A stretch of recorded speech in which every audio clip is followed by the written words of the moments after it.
Let us move on to the next topic in the first module, characteristics of graphical and web user interfaces.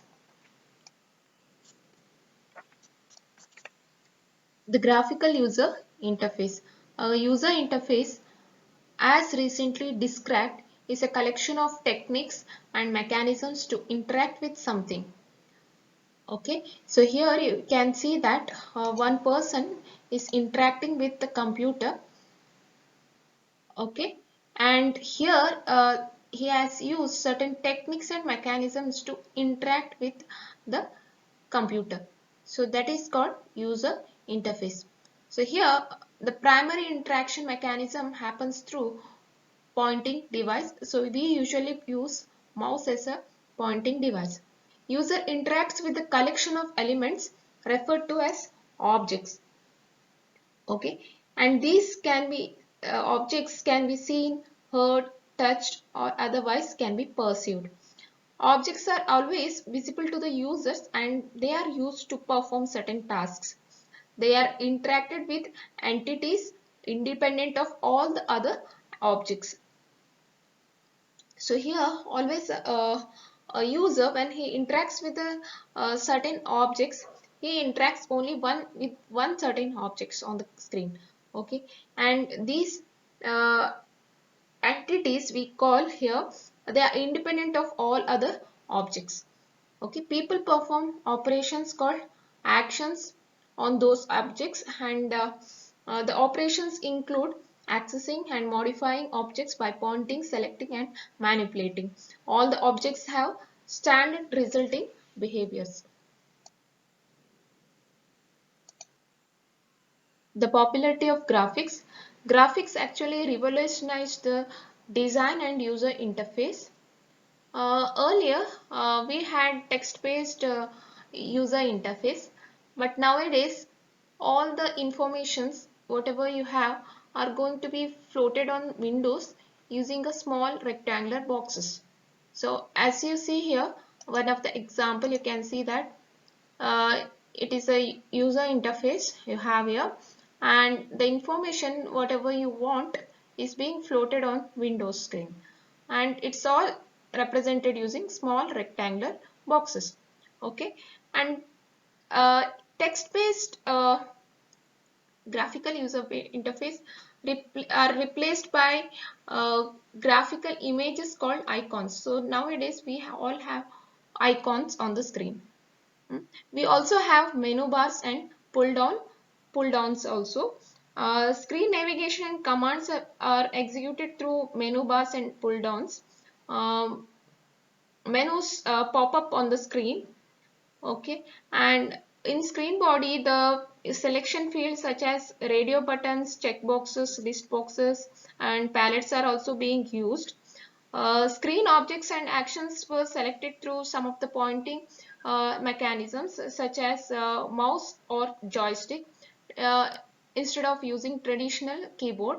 So nowadays we use pointing mechanisms mainly for pointing any object on that is on the screen. Okay, we generally use mouse and joystick. And the desktop, nowadays what we use, we sometimes refer to as WMP interface. WMP stands for Windows icons, menus, and pointers. Okay, so this WMP stands for mainly Windows icons, menus, and pointers. So now we call it as WMP interface. Okay, and the graphics also adds appeal or charm to the interface, and it permits customization to create a unique corporate or organization styles. And nowadays, mainly customized user interfaces are being developed for the customers or organizations.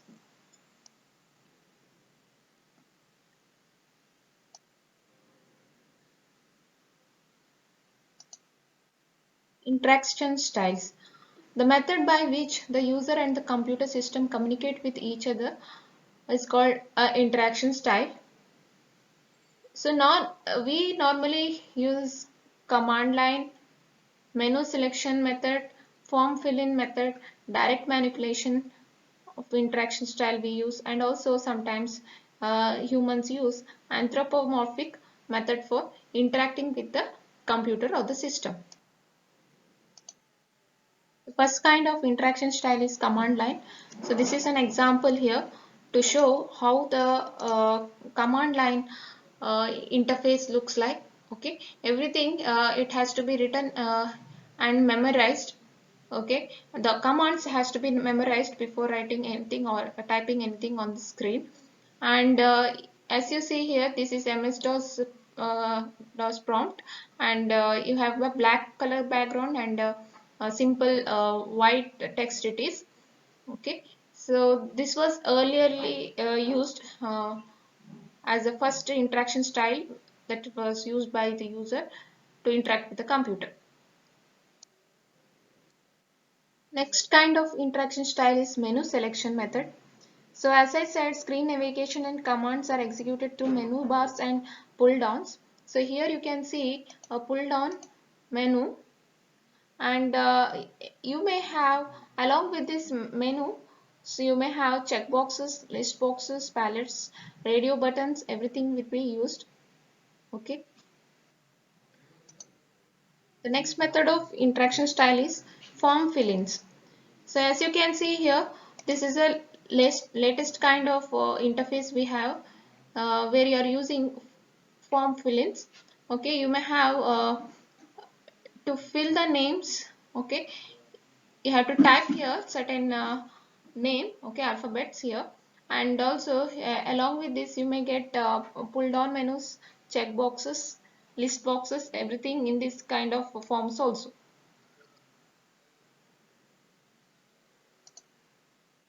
Next kind of manipulation or interaction style we have that is direct manipulation. So actually in our user interface chapter we have two kinds, direct manipulation and indirect manipulation. So let me tell you how direct manipulation works. Okay, consider you're driving an automobile and you're seeing that particular scene, how you feel when you're driving the automobile. That scene is directly visible through the front window, and performance of actions such as brakings and steering is being done. Everything, all feel you'll be having. To turn left, the driver actually simply rotates the steering wheel to the left, and the response will be immediate, and the scene changes on the particular screen, providing the feedback to the uh, refine the turn. Okay. In this particular example, driver looking at an object directly manipulates the scenario by his sudden action. Okay, which is referred to as direct manipulation. Another kind of interaction style we have, that is anthropomorphic interaction. A human-like interface, which also is known as anthropomorphic, helps the user to get familiar with functions, services and facilities embedded in an application. The design of a human-like representation is also useful when applied to various games in areas such as health and education. So as you can see, for example, your uh, Avatar movie or the Lion movie you have. Okay, all these were done using anthropomorphic mechanisms. Okay, there will be certain gestures, as you can see here. The hand gestures, okay, will be provided to the system. Okay, and there will be a certain mechanism to convert that particular image to another kind of image, okay, or video. So there will be direct human to human interaction in this kind. Anthropomorphic uh, style of interaction, uh, you may feel like you are interacting with the human itself. Okay, so here one more example, you have one girl is speaking to a robot. So this robot responds in such a way that it is it responds like a human itself. So this is based on anthropomorphic mechanism style of interactions they are using here. Next concept you have, that is direct manipulation. So this is very important concept here in this particular module.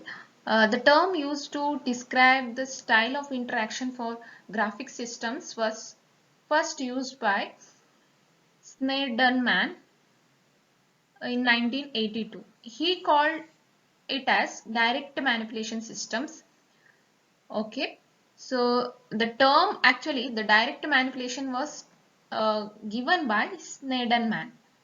Okay, so he suggested that in the direct manipulation systems there are few characteristics. So let us see what are the main characteristics here. The first main characteristics is the system is portrayed as an extension of real world. So it is assumed that the person is already familiar with the objects and actions in his environment. Okay, and the system actually replicates them and portrays them on the different medium that is called the screen. Okay, so here actually the person is already familiar with the objects and what actions he has to do. For example, you say here you are using a window. Okay, you are using a window. You can close it and open it. You can minimize it or you can maximize it, is it? So that is one of the example for direct manipulation. Or something you some file you have outside the window, you drag it and you keep it on the exact location inside the window. Okay, window of the screen. Hmm?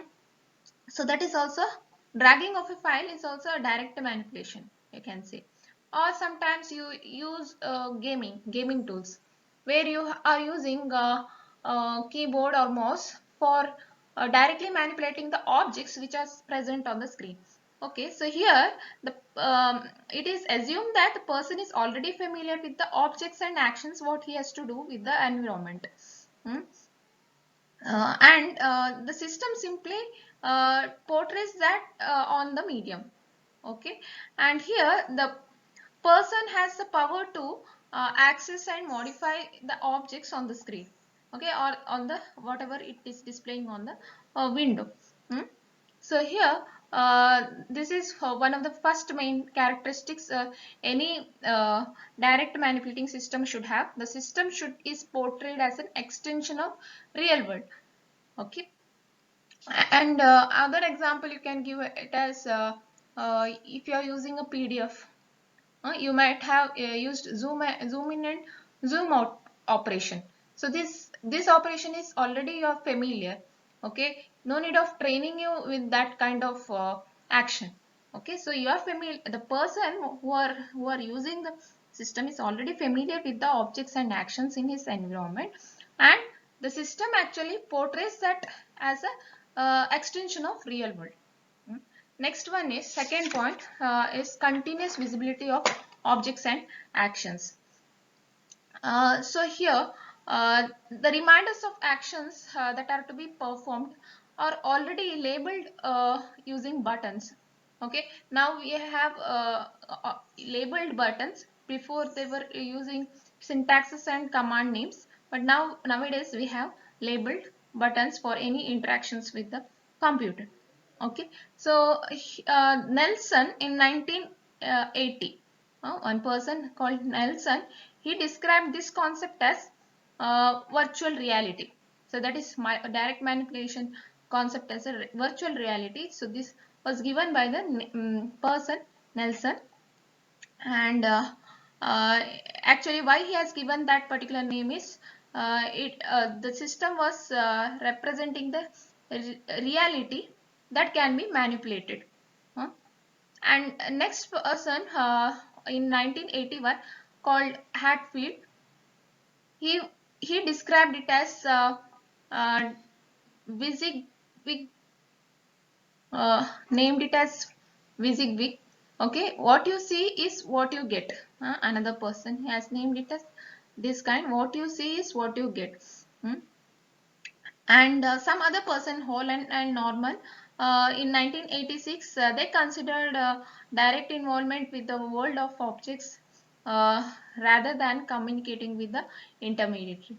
Okay, so actually the thing is here, what you have to explain here is continuous visibility of objects and actions means suppose in the real world what you have, for example you have a paper. Okay, the paper size cannot be manipulated, is it? It never shrinks or it never grows. It is of a constant size. But the same kind of paper can be manipulated in the uh, system. Okay, you may add more content to the screen or the page, is it? And then you can manipulate any contents whatever there in the window system. Okay, so or similarly you can say a window which has got a border can also be manipulated in using your mouse or your any system you are using, is it? The window border whatever you have created maybe also it can be also manipulated. The control panel can also be manipulated. uh, so there are many different examples, hmm, which are the things you can manipulate in your screen. So actions, next point is fourth point is actions are rapid and incremental with visible display of results. Since the touch feedback is not actually possible in the existing user interface, but the screen can show the results of the actions and it can visualize it on the screen, is it? So nowadays we have, so suppose you do certain manipulation on the system and you're going to save it. For example, you are going to save the particular file. So that time auditory feedback can also be possible, or sometimes you get it in the results can be in a visualized manner. You don't get it as a just like you are using smartphone, you get some feedback like the touch feedback. Okay, but regularly when the use in the user interface we see the feedback as a visualized feedback or the auditory feedback is possible. Mm. The impact of the previous action is quickly seen and evolution of task is continuous and effortless. The next point is incremental actions and are easily reversible. So finally, whatever the actions, whatever you have performed, uh, if you discover it as incorrect or it is not desired, okay, then you can easily undo it. Hmm? So that thing is also will be done. Maybe you say when you are developing any PPT, for example, you feel that PPT is not very interesting, is it? So that time you can undo your actions, whatever the actions you have performed you can do it, or reversible actions are possible here. So this is all the characteristics of direct manipulation. So let me show an example for direct manipulation. See here you have a window that shows documents. Okay, and it has some files. It has FileZilla, Hamburger, HCI, interview, Kate comments, like this. It has got some certain files. Okay, now the user interacts. He wants to just drag and drop this particular file, that is Kate comments, to another folder. Okay, so he can do it very easily, is it? He can do this task very easily. So the first characteristics, the system is portrayed as an extension of real world. That means dragging certain object. Here the dragging certain object is done and it portrays the real world. See, this first characteristics is seen here. And the next characteristics is continuous visibility of the objects and actions. So whatever the actions you perform, maybe you are dragging certain uh, file here. Okay, that is seen continuously here. Is it? Visibility of the object and actions are continuous. And next point is actions are rapid and incremental with visible display of result. So as soon as your task is being completed, it will be visualized in the next folder here. Is it? Directly. The result is visible directly on the screen. And incremental actions are also possible. Is it? Incremental actions are easily reversible. So that means suppose if you have you have dragged this particular document and you have placed it in another folder. Okay, and suppose here the Kate comments, you have placed it already in the folder here, that is named it as measuring usability. Okay, so this uh, task, whatever you have performed, now can be reversed. Okay, that means you can undo the operation and you can keep back the same file Kate comments on the previous location. So this is an example here for direct manipulation.